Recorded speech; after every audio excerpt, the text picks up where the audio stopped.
these forced vaccine mandates by the Biden regime. Congressman, thanks for joining us once again. Thank you, Dan.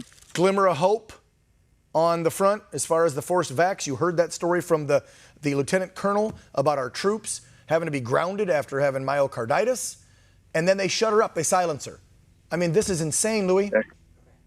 It's going on all over the country. I had a friend in Washington that had a family member who died immediately after getting a vaccination full of blood clots, had none before. Ugh.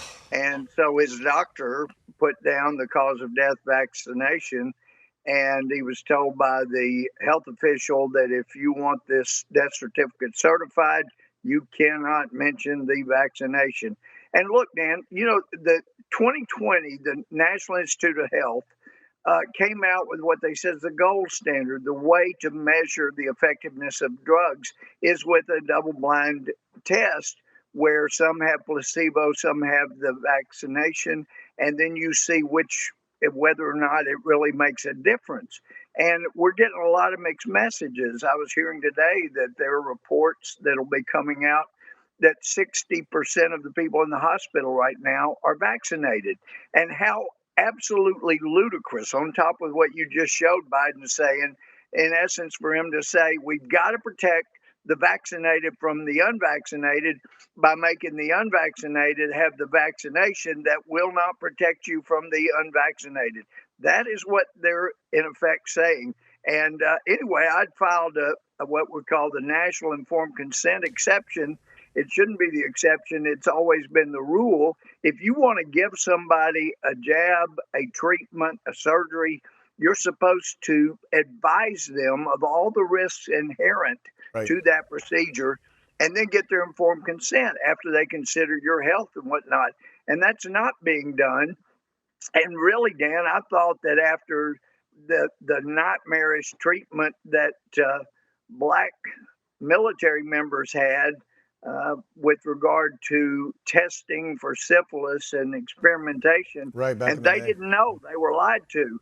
I thought that we would never do that to our military again. And let me tell you, this stuff about, Pfizer's been legally approved. It's no longer emergency use.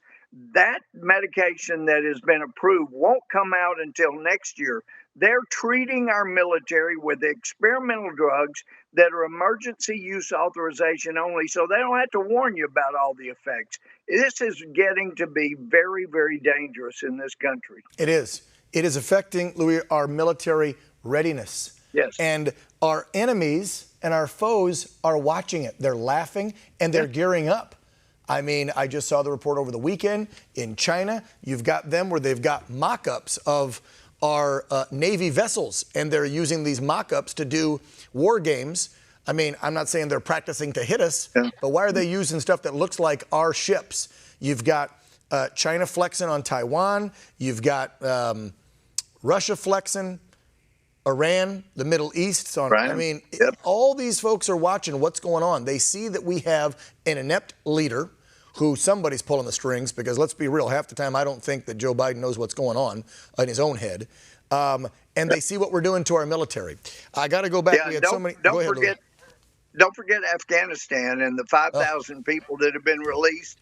Those people aren't done with us yet either. And we've been told we can expect a terrorist attack from some of the people that Biden saw fit to allow released in his horrendous surrender. Good point. I saw that report you're referring to. Louie's talking about. It was out, I think, a week or so ago, and it came from NSA and our intelligence community. And they said, expect what? In the next 6 months to 1 year, we could expect some sort of terror attack on the homeland.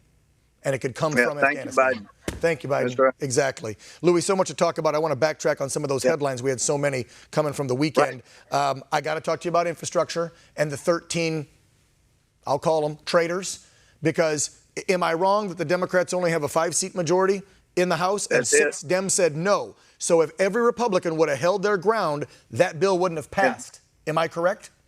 Yes, and think about it, though. Even if people were Republicans were going to vote for it, think of what they could have gotten. Now, I know they're saying, well, we got 112 billion of the 1.2, and I know they said 1.2, then maybe some saying 1.9, but Wharton School of Business said 4 trillion. But regardless, what came through the infrastructure committee was only $60 billion. That's all they had jurisdiction over. And I know Jerry Nadler has said, oh, what you call illegal aliens, we call human infrastructure. Well, this infrastructure bill needed to be about real infrastructure. That's what we needed. We should have gotten it done. Should have gotten it done the first 2 years of Trump, but we had a speaker that wasn't helpful. So anyway, here we are. But those 13 could have leveraged those votes and gotten all kinds of actual infrastructure in the infrastructure bill that's not there. Yeah, we're going to pick out. It's just really tragic what's happened. We're going to pick apart the bill with our next guest, who's with the Taxpayers Protection Alliance. He's going to go kind of line by line. We're going to tear that one apart, Louie. Good. Thanks for doing that. Yeah, well, folks need to know what the hell we're paying for. I mean, look, no offense to folks who've got a Tesla electric car. Good for you. You can afford one and you like plugging up. But seeing as how, 99.9% of the country still has gas vehicles, spending billions and billions of my dollars to go put in electric charging stations around the country is asinine, and I'll tell you why. Do you and I go pay for gas stations being built when there's a new Shell or a new 7-Eleven or AM/PM? No, the private sector builds them. So why are you and I paying to build charging stations? It should be the private sector. Got to hit on another one. They're playing up to their wealthy friends, and you go back to the Biden-Obama administration in September of 2013, Obama had to admit, okay, yeah, it's true. 95% of the income's been going to the top, is now going to the top 1%. And if you look at black households during that 8-year period of Biden-Obama, they lost 30% of their net value. These people, Obama and Biden, they're all about rewarding the rich. And if you think that they're going after the rich by adding 85,000 IRS agents and monitoring $600 transactions, they're not.